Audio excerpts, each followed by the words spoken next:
Salam untuk kita semuanya, berjumpa lagi dengan saya di channel Aritela Tutorial, tempat kita untuk berbagi informasi seputar informasi pendidikan dan informasi guru, serta informasi honorer dan informasi lain yang berkaitan dengan dunia pendidikan dan guru dan dunia honorer. Pada pertemuan kali ini, saya menyapa seluruh Bapak Ibu honorer senair yang selalu setia melaksanakan tugas tanpa mengenal lelah dalam melaksanakan kegiatan pelayanan publik di instansi pemerintah pusat, demikian dengan instansi pemerintah daerah. Saya yakin Bapak Ibu honorer selalu semangat dan selalu dalam keadaan sehat walafiat. Pada pertemuan ini, ada satu informasi baru terkait dengan revisi Undang-Undang Aparatur Sipil Negara. Di sini disampaikan info terbarunya bahwa pengesahan revisi Undang-Undang Aparatur Sipil Negara makin dekat. Katanya hari ini penentuan honorer makin bersemangat. Nah, tentunya Bapak Ibu, hubungannya RWSN dengan semangat para honorer, tentunya karena revisi Undang-Undang Aparatur Sipil Negara menuju hari pengesahan. Nah, Bapak Ibu terkait dengan hal ini, supaya lebih jelas, mari kita simak bersama informasi ini. Jangan ketinggalan informasi, dan bagi Bapak Ibu yang sedang menonton, demikian dengan Bapak Ibu yang mungkin baru menemukan informasi melalui channel ini, dukung dengan cara like dan subscribe, share, dan komen, serta nyalakan tombol notifikasinya supaya semua informasi yang disalurkan melalui channel ini selalu update di layar Bapak Ibu. Tanpa basa-basi lagi, langsung pada informasinya. GPNN.com Jakarta mencatat satu informasi yang merupakan kabar gembira untuk seluruh Bapak Ibu honorer setanah air. Tentunya semua honorer sebagaimana yang telah tertuang di dalam revisi Undang-Undang Aparatur Sipil Negara yang meliputi honorer bidang pendidikan, honorer bidang kesehatan, honorer bidang tenaga teknis, honorer bidang penyuluhan, perikanan, pertanian, dan peternakan, dan honorer lain yang di-cover dalam revisi Undang-Undang Aparatur Sipil Negara. Disampaikan bahwa pengesahan rancangan Undang-Undang Aparatur Sipil Negara yang disebut dengan RUASN ini makin dekat. Kalau kita berpatokan pada informasi sebelumnya bahwa RUASN akan disahkan sebelum 28 November 2023, berarti kita menunggu tinggal 2 bulan lagi akan mendapatkan kabar gembira terkait dengan RUASN. Pengesahan revisi Undang-Undang Aparatur Sipil Negara atau RUASN ini makin dekat. Katanya hari ini 26 September penentuan kapan draft RUASN dibawa ke paripurna. Bahkan informasinya draft RUASN segera ditandatangani. Insya Allah hari ini 26 September 2023, draft revisi Undang-Undang Aparatur Sipil Negara atau draft RUASN akan ditandatangani. Ingat Bapak Ibu ya, disampaikan insya Allah hari ini 26 September 2023, draft revisi Undang-Undang Aparatur Sipil Negara akan ditandatangani. Selanjutnya dibawa ke paripurna untuk disahkan. Nah, berarti Bapak Ibu kita akan menunggu jadwal sidang paripurna di DPR RI. Ini kata Mardani Alisera selaku anggota panitia kerja revisi Undang-Undang Aparatur Sipil Negara Komisi 2 Dewan Perwakilan Rakyat Republik Indonesia dalam video bersama Dewan Pembina Forum Honorer Kategori 2 Tenaga Administrasi Indonesia Nurbaiti yang diterima GPNN.com pada hari Selasa 27 September 2023. Nah, informasi ini Bapak Ibu berarti ini adalah satu informasi yang bisa kita pegang dan bisa kita yakini karena yang berbicara dan menyampaikan hal ini adalah selaku anggota panitia kerja revisi Undang-Undang Aparatur Sipil Negara dari Komisi 2 Dewan Perwakilan Rakyat Republik Indonesia. Semoga saja hal ini nantinya tidak ada kendala sampai di sidang paripurna. Politikus fraksi Partai Keadilan Sejahtera PKS Mardani Alisera mengungkapkan, semua sudah sepakat bahwa pengangkatan honorer menjadi aparatur sipil negara dan status pegawai pemerintah dengan perjanjian kerja atau ASN P3K sudah disepakati oleh panitia kerja revisi Undang-Undang Aparatur Sipil Negara, baik pemerintah maupun legislatif. Selain itu, penyelesaian honorer lewat jalur pegawai pemerintah dengan perjanjian kerja atau yang disebut dengan P3K penuh waktu dan P3K paruh waktu, P3K full time dan P3K part time.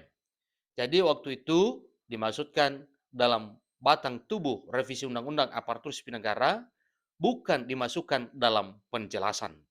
Jadi ini supaya lebih detail Bapak Ibu ya, supaya bisa dipahami semuanya bahwa ini dimasukkan dalam batang tubuh RUASN, bukan dimasukkan dalam penjelasan. Ditanya Nurbaiti, kapan revisi Undang-Undang Aparatur Sipil Negara atau RUASN disahkan? Mardani mengatakan paling lambat 3 Oktober 2023. Jadi semakin dekat Bapak Ibu ya, paling lambat 3 Oktober berarti kita menunggu minggu depan ini. Mendengar itu, Nur semangat dan sangat semeringah. Ada apa Bapak Ibu? Karena memang revisi Undang-Undang Aparatur Sipil Negara, perubahan Undang-Undang perubahan atas Undang-Undang Nomor 5 Tahun 2014, itulah yang sedang ditunggu seluruh honorer setanah air Indonesia. Karena memang dengan pengesahan revisi Undang-Undang Aparatur Sipil Negara menjadi undang-undang yang sah dan resmi, maka jelas bahwa harapan dan impian honorer untuk menjadi aparatur sipil negara bisa tercapai di tahun 2023 sebagaimana target sebelum penghapusan status honorer 28 November 2023. Semoga saja di tanggal 3 Oktober 2023 akan ada berita baik terkait dengan revisi Undang-Undang Aparatur Sipil Negara. Dia mengatakan bahwa kabar tersebut sangat dinantikan seluruh honorer, terutama para honorer kategori 2. Karena memang para honorer kategori 2 sudah lama mengabdi di pemerintahan, baik pemerintah pusat maupun pemerintah daerah. Bukan hanya waktu sedikit pengabdiannya, malah puluhan tahun. Kami mengapresiasi Pak Mardani, pahlawan honorer. Yakinlah revisi Undang-Undang Aparatur Sipil Negara akan disahkan tahun ini dan tidak loncat di tahun 2024, tegasnya.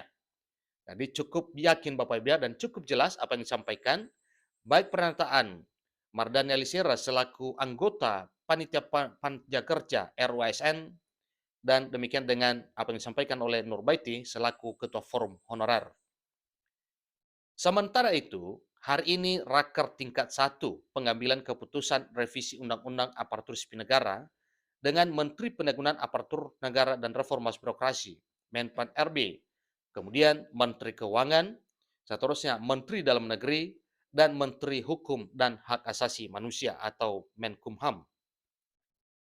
Adapun agenda sebagai berikut. Pertama, pengantar oleh Ketua Rapat. Yang kedua, laporan Panitia Kerja RUASN ke Raker tingkat 1. Yang ketiga, pendapat akhir mini fraksi dan pemerintah. Keempat, pengambilan keputusan. Dan kelima, penandatanganan draft revisi Undang-Undang Aparatur Sipil Negara. Menteri Penanggulangan Aparatur Negara dan Reformasi Birokrasi Menpan RB Abdullah Azwar Anas menyampaikan satu ketegasan bahwa pengesahan revisi Undang-Undang Aparatur Sipil Negara menjadi target pemerintah. Nah ini salah satu komitmen pemerintah dalam hal mensejahterakan para aparatur sipil negara, pegawai pemerintah dengan perjanjian kerja, dan apalagi honorer yang sedang menunggu dan menantikan pengangkatan. Itulah ketegasan yang disampaikan oleh Menpan RB bahwa RUASN menjadi target utama pemerintah di tahun 2023 tahun ini. Dalam surat edaran Menteri Pan RB nomor B garing 1527 garing M.SM.01.00/2023 tertanggal 25 Juli, Menteri Anas meminta agar gaji honorarnya tidak dikurangi. BPK juga dilarang merekrut honorer baru lagi. Itulah informasi terkini Bapak Ibu, perkembangan pembahasan revisi Undang-Undang Aparatur Sipil Negara menuju gerbang harapan para honorer dalam hal pengangkatan menjadi aparatur sipil negara, karena semuanya diatur dalam revisi Undang-Undang Aparatur Sipil Negara. Bahkan dalam RUASN diatur terkait dengan honorer jenis mana saja yang akan diprioritaskan untuk diangkat menjadi ASN tanpa tes, demikian juga dengan hal yang lainnya menyangkut aparatur sipil negara atau ASN. Nah, Bapak Ibu honorer, semangat bekerja untuk melaksanakan pelayanan publik di instansi pemerintah pusat, demikian dengan instansi pemerintah daerah, sambil menunggu kapan jadwalnya, dan ingat bahwa sebagaimana yang telah disampaikan oleh Mardani Alisera selaku anggota Panja Kerja atas pertanyaan Nurbaiti terkait dengan RUASN dan pengesahannya, maka Mardani mengatakan paling lambat 3 Oktober 2023. Maka dengan hal tersebut, Ketua Forum Honorer pun dalam hal ini Nurbaiti sangat semeringah dengan kabar gembira yang disampaikan oleh anggota Panja ROSN. Demikian informasinya, selamat buat Bapak Ibu Honorer yang segera akan menerima harapan baru dari ROSN. Sampai ketemu pada informasi berikutnya. Terima kasih.